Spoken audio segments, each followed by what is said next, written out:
Item 85, approving the levy, 86, returning the negotiated contract to Metropolitan Council and authorizing the Mayor President to execute a professional service agreement with Hunt and Partners to serve as the city parish owner's advisor for the Baton Rouge Convention Center expansion and headquarters hotel development project during the contract term of 2 years in an amount not to exceed $1.16 million by office of the Mayor President. Is there anyone here wishing to speak on this item?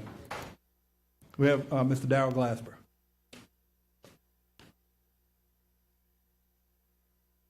Once again, I appreciate you, Mr. Chairman and members of the council. I'm in opposition to this a contract, and I'll tell you why. 36 years ago, there was a 2.5 cent sales tax on the river boats to build a convention hotel. It never happened. You're trying to change laws that you can't change, and that is the change of supply and demand. If there was a need for a convention hotel in East Baton Rouge Parish, they would be lining up to fund it. So you're spending $1.1 million to give it to a company where in that briefcase I have a study that said that you can redo yours for I think $154 million. They put it in the trash can. They came back and told you it can't work. Your Centralplex is now in the black. They're telling you it's no good. But I'm going to ask you this. Since you all just passed the sales tax, and I'm going to tell you, I did talk to a number of business people in the area. You'll hear from them. You probably won't hear from them now, but you'll hear from them later. I'm going to ask you all to do. I'm going to ask you to participate. Okay, so the taxpayers just participated. Let's take $100,000 from each one of your community centers. That's $500,000. That leaves $600,000, right? So if you take $600,000 and you divide it by 12, that's $55,000. So each one of your districts, once you give up $55,000 to pay this man, this Huntington group, right?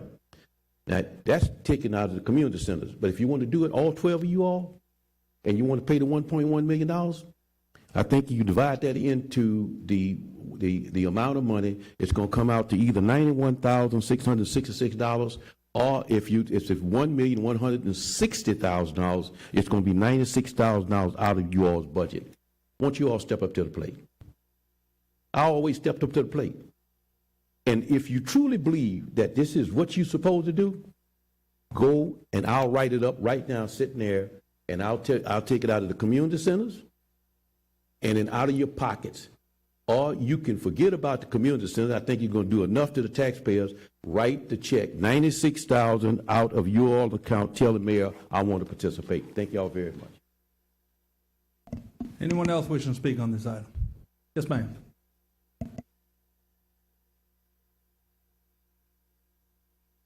Penny Mae Landry, West Contour. You know, I keep looking at Thrive and how we have all these budget problems, and I look around this room and I say, damn, I wonder who created that budget deficit. So I'm against this contract for a multitude of reasons. Again, there are many unanswered questions. This needs to be put on hold until this LSU arena debacle is decided before we move forward with any hotel downtown, which you talk about economic development, but yet you want to compete with the existing hotels? Really? Seems a little wishy-washy to me. So I'm against giving Hunt and Partners another dime. If y'all think they're doing a great job managing the River Center, think again, okay? They're supposed to be the ones creating the River Center as a great thing. Oh, and by the way, I remember last year, y'all signed a non-compete that the River Center would not compete with the new LSU arena. So y'all think this thing through a little better, okay? Y'all are giving the people, the taxpayers I'm talking to, they're thinking, wow, maybe we need a new form of government. Please vote no. Thank you. Anyone else wishing to speak on this item? Yes, sir.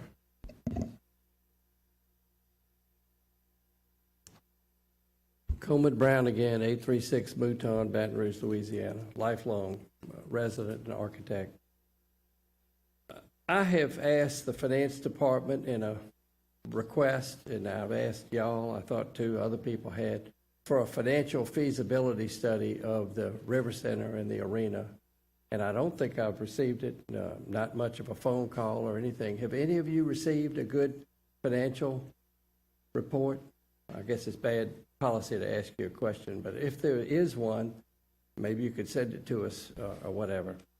So we have so many problems here again with blight in each one of your districts. Darrell, I met with you for lunch, and I went over it again this last Sunday, and I went over and talked to you at the press club too, Mr. Kinney, about your problems with Southern. And they're just enormous problems that we have to deal with. And here we are subsidizing the LSU, which I really don't think we need to do. Thank you very much. Anyone else wishing to speak on this item? Yes, my name is Rosalie Washington, and I'm speaking in behalf of no taxes. I mean, it's 10% taxes, and when it first started, I think last January, I was like, hey, it look like you charged me $1 more. No, it's not 9.5%, it's 10% on $1 now. So, I mean, with minimum wage, like at first it was $7.25, now they're paying $10, which still a person don't take home about $6.50 after they finish paying Medicare, Medicaid, everything you can name, taxes and everything. So how would the minimum wage of people working or trying to work to make money, we're going to go up another cent on taxes? And also, Ms. Rosalie, the tax item was the previous item. The EDD, where they're adding a percent on top. We're on item 86. We're on item 86. okay, the I tax didn't issue have was the to previous. make you time to get the That's paper. okay. But I'm still saying, another thing, music. When people leave from the great big beautiful arena located at LSU, where people have to have traffic coming through, where's the music after that? One thing about New Orleans, when they leave the Superdome, they can still go listen to some more music, sit down and enjoy themselves. They don't even have the music down there on 3rd Street anymore. So, I mean, if you don't have any music, we just got a big old beautiful Superdome, and now you go back to your hotel, because in Baton Rouge, you in your house at 9 o'clock, and you better be asleep at 10, so you could get up at 6. Thank you. Anyone else wishing to speak on this item?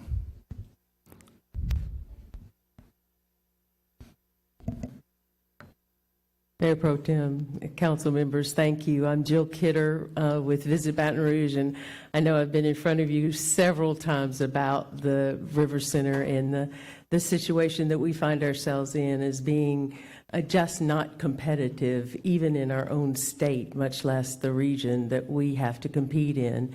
And so it's imperative that we move as quickly as possible, because other states and other cities are moving, and our competitors are moving in the right direction. So I want to also acknowledge that here tonight is the committee that you set up, the Mayor's Oversight Committee, to review this whole process. Councilman Coleman is our chairman. And I would ask that the members of that committee stand, if you don't mind. They represent the entire community. You decided who was going to be on this committee and who they represented. We have been meeting diligently over the last, how long, Carolyn? I think probably a year and a half. What we came to was the realization that we wanted to provide this council with a very knowledgeable owner's representative so that they could go and figure out what this plan needed to be for the River Center, then go figure out how much that plan may cost us, and then go find a developer who would enter into a public-private partnership. Because as we all know, We don't have the financial resources as a community to do such a big project by ourselves.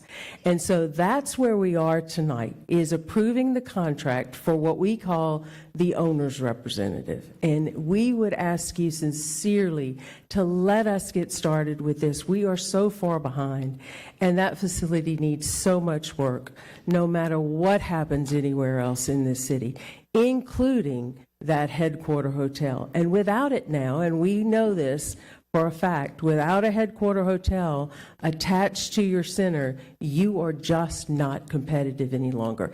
And why we do our job at the Convention and Visitors Bureau and at the River Center is to bring people here to spend their money, to save our people taxes that they don't have to spend. It just came out with the state that visitors coming to our state save us on average $1,134 a year because they're coming to spend their tax dollars that we don't have to spend. That's what we want to do, is bring more people here. So I'm asking you sincerely, please allow us to continue forward with this excellent company that has gone through this RFP process. Thank you. Anyone else wishing to speak on this item? Council members, you should have received 2 email comments in opposition to item 86. I'm going to go to council. Councilman Moak. Yeah, Ms. Kidder, could you come back up? Ms. Jill?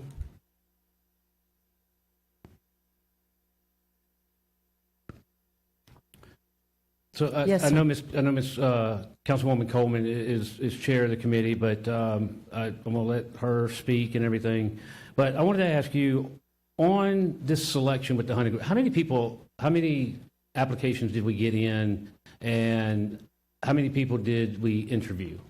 I think there were 13 proposals, as I remember correctly. Yeah, and we interviewed 5 of them. Yeah. Okay, and that was y'all, the committee. Yes. And then actually, the actual interview process was done by a select committee. Yes. In the opening bid process and scoring process, correct? Yes, sir. But everything has been open and public and Absolutely. Above board, right? Absolutely. Okay, so we picked the hunting group, and they're going to be the owner representative if this contract's approved, and they're going to look into the not only the viability of what the River Center could become, Correct. but what the River Center could become and represent for the city of Baton Rouge, East Baton Rouge Parish, downtown Baton Rouge, and growth and expansion. As someone that has been downtown and goes downtown quite a bit, and I dare say I've done it most of my life, the late 20s, 30s. I still go downtown now, and I've seen the ups and downs and the fluctuations, and different times represent different types of things that happen. So with the River Center where it's at and what it is, what is your representation of what is your interpretation of what downtown is right now?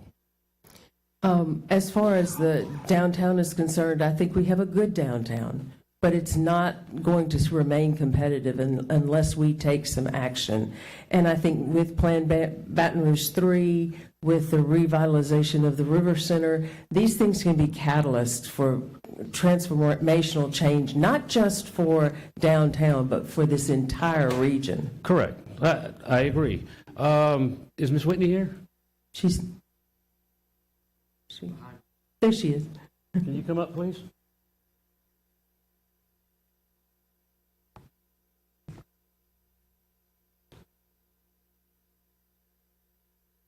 And I'm kind of asking y'all too, because you're DDD and Visit Baton Rouge and the other groups. Y'all are downtown all the time. Again, what I'd like is your interpretation of where downtown Baton Rouge is right now. Well, we always promote downtown, Correct. and I think downtown is great, but there's always room for improvement. Right now, we are doing well in terms of occupancy rates for our central business district residency. Also, our hotel occupancies and our business office occupancy rates, but we can always do better. And we have not yet reached the critical mass to attract the type of retail that we would like to attract. And I think that having more conventions and events downtown obviously bring more people, create a place where people want to live, work, and play, and all of that is beneficial to the ecosystem. Okay. Okay, thank you. And I would agree with both of y'all on that. You know, my vision of downtown right now is great businesses. I think there's great businesses down there. I visit some often. We've got some great restaurants and stuff. But I have seen it more. I've seen it, you know, when every place is full. I've seen it when every place is active on 3rd Street and even off streets and everything, back when Little Village was even over where Azteca is now before they moved up. And I correlate that with those times were also at a time when the River Center would host people like Reba McEntire, Garth Brooks, the actual Eagles, those type of concerts. So it correlated with what they could do, what the River Center could do, what conventions could be brought in. And back then, the convention center was new. So we don't see that now because those type of headliner acts and everything do not come to the River Center. So therefore, without the headliner acts, the entertainment, the venue, the extra conventions and everything that are coming in, it affects the rest of downtown. Am I correct? Councilman, you want to I'm not an Yes. expert on the River Center. I'm fairly familiar with what gets promoted there. We do have some acts, but I don't have a comparison to 10, 20 years ago. Correct. I will say that the Bowlers Convention that we just had for 4 to 5 months, I've heard really great things from all the businesses about that convention and the business it brought to them. Yes, okay. Thank you very much. So with that being said, so I don't have any more questions for you. Thank you. You know, we're looking to convert to a convention center. People talk about how we gave up the rights to the 3,500 limit, and we gave up rights to the arena and everything. The non-compete. That's a better term. Thank you. I don't see it. I don't see it as that because with the arena at LSU and what it can bring in, people come in for one day. I've said this over and over at council meetings. We convert to a convention center, hotel type system.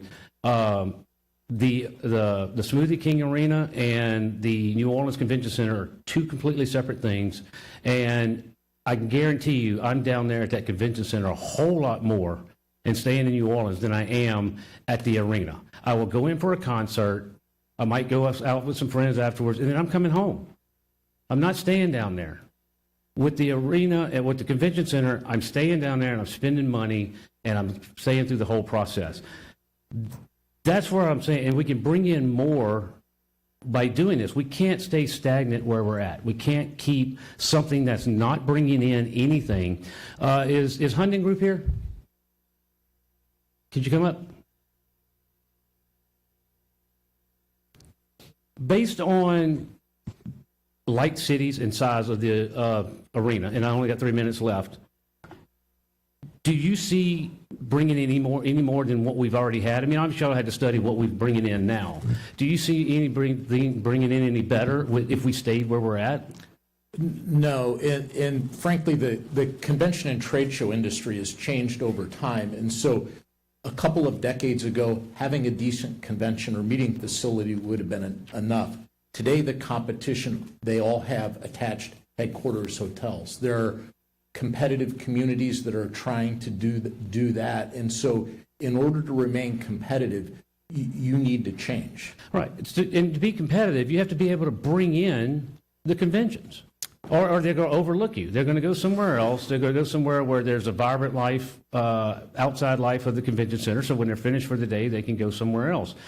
Based on what we can attract now, and the bowling thing was great. It was a long-term thing. It was very good.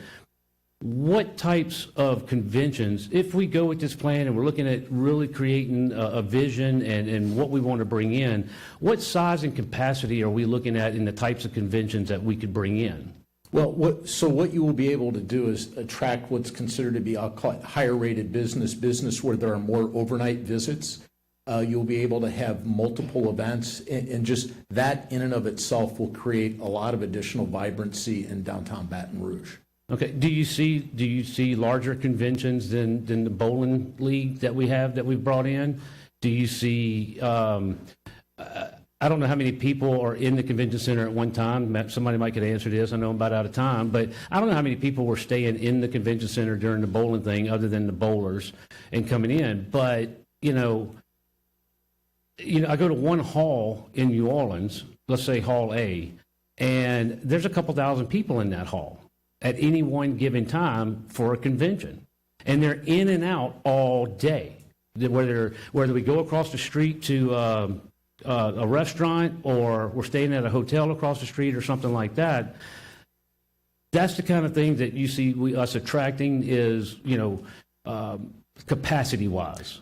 Yes, and the other point to make is the headquarters hotel come with meeting facilities as well. So that in and of itself will be also pursuing that kind of business. And so it allows the facility to operate in multiple venues and to maintain sort of a higher level of occupancy with a higher rated, level of business. Okay, thank you. Councilman Hudson? Yeah, I just think Ms. Washington probably put it the best when she talked about the music, particularly the music on 3rd Street. At first I thought she was going a little bit off track, but as I listened to her, I thought she really gets it. She has the right idea. This and really the previous item as well, as I see it, are ways that we can go after these, what I call big, hairy, audacious goals in this community, in a conservative approach without putting the taxpayers on the hook. As we talk about, trying to develop and bring in a headquarters hotel, we could go the old-fashioned way. We could just pass a new tax and have everybody pay it and across the whole parish and finance it that way. But I don't think that that's what our community wants. I think our community wants us to be more creative. I think they want us to look at ways to incentivize and bring in private developers to do that, and that's what we're doing. I will say to the specifics of this item, when it comes to Hunden, they've been a fantastic partner thus far. And so I'm very excited about this item and the previous one, and I'll make a motion to approve.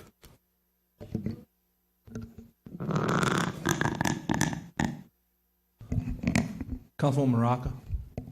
Hi, can I speak to someone from finance, please?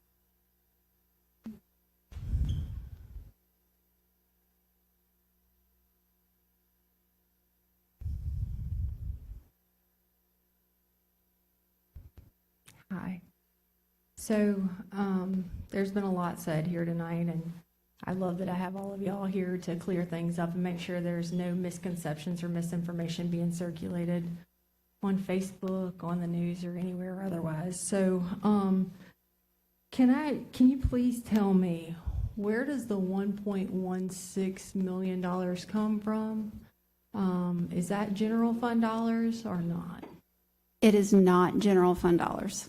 It is from dedicated state sales tax rebate dollars that we get from the state that is specifically for the River Center or riverfront capital improvements. Thank you so much. You're very welcome. I cleared it up for you, Councilman? Since we want to just give me my 5 minutes, I'm going to take them. But Jen asked my question. So I talked to Angie, and at the end of the day, these dollars are purposed for a specific reason. And everybody in the audience knows how I felt that we need improvement in the city. I just have always been oversight for the process in ways that other folks haven't. I believe in good growth. I would have had things done a different way, but guess what? The majority wins, right? And so in this case, the dollars that are being allocated towards this couldn't be used towards anything else. So a lot of times, like Jen said, the street committee gets on Facebook ill-informed, and then you have other people that listen to that ill-informed information, and then it takes a life of its own, and then you just have crappy council members that are taking the tax dollars and doing the wrong things with them when we have no other ability to use those dollars but for what they were intended for. And in this case, I specifically asked, are they coming from the general fund? And if so, I would have been the first one to say motion to deny or motion to defer until after Thrive, right? But in this case, we can't use it for anything else. So I'm going to second the motion to approve. Thank you. We've already got a second. Okay. I'm going to take a little bit of time. I just want to say, piggyback a little bit on that. You know, there's, and look, I appreciate people watching what we do and being fiscal hawks. I think that's a valid thing. That's a good thing. But misinformation sometimes does get spread, and it does make it, a little bit more difficult for the truth to come out on funding sources and where things are. And the reality is, when you break down city parish budget, oftentimes the discretionary spending and what people consider waste and where it comes from is not near what people think. I look at, we talk about Thrive, and that's given the voters an ability to kind of reprioritize some of the funds and some of the dedicated sources. We talk about infrastructure. We spend about $19 million a year on transportation and drainage. I think we all wish that would be more. Just for context, library is about $60 million a year. That's what the voters approved, and oftentimes we hear voters saying, hey, we would like to reprioritize some of that, and so that's what we're trying to do.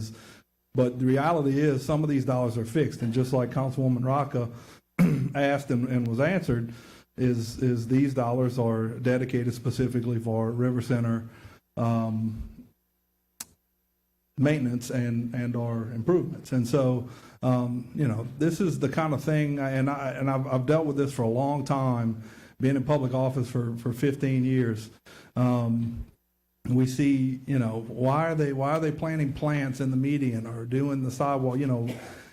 There's a portion that is a beautification, and it has to be spent on beautification. And so you try to do the best you can with those dollars, but they really are, some of it's very rigid. We hear people talking about some of the programs that are being funded here. A lot of times it's grant dollars, and again, it's very rigid. And we try to do the best with dollars that come in, but depending on whether it's federal or state, wherever these dollars are coming from, oftentimes it's not general fund, and it's very rigid on how they need to be spent and where. And so I think, before stones are thrown, sometimes on what's happening and some of the things you may read on the agenda, and you say, well, that's a waste. Find out exactly where it's being funded from, where the source is, and how it came to be. I agree. I think there's a lot of, if I were king for a day and I had a staff that was writing for grants, everything that would be written would be infrastructure based. When I was on the Zachary Council and we did community development block grants, it was always infrastructure based, that we were replacing pipe in uninvested areas or underinvested areas, and we were doing a lot of infrastructure work, and it was far less social programming grants being written. So again, sometimes it's a prioritization of staffing, writing for resources, but regardless, when dollars come into this community, they need to be spent in a particular manner that they were requested and that they were given for, and we can't really deviate a lot. So when somebody looks at dollars being spent for a study for Headquarter Hotel, which I'm not going to get into the reasoning behind that, you heard great commentary on that already, on why it's needed. But I can tell you that these dollars being spent in a particular manner, it can't be used to fill your pothole or to fix your drainage ditch or other things that we agree need to be done and we want to fund. And I promise everybody here is trying to find the best way to fund all of those things. And we all have them in all 12 districts, I guarantee you. And Fred's tired of hearing from us, and Reginald and everybody else, because we all have the problems and there's not enough money to fund them, and we want to find it. But as of right now, the way our funding sources come, it's very dedicated and very structured and very rigid on where it can be spent. So that's all I have to say. Anybody else? We have a motion by Councilman Hudson, second by Councilwoman Coleman. Is there any opposition? Motion carries.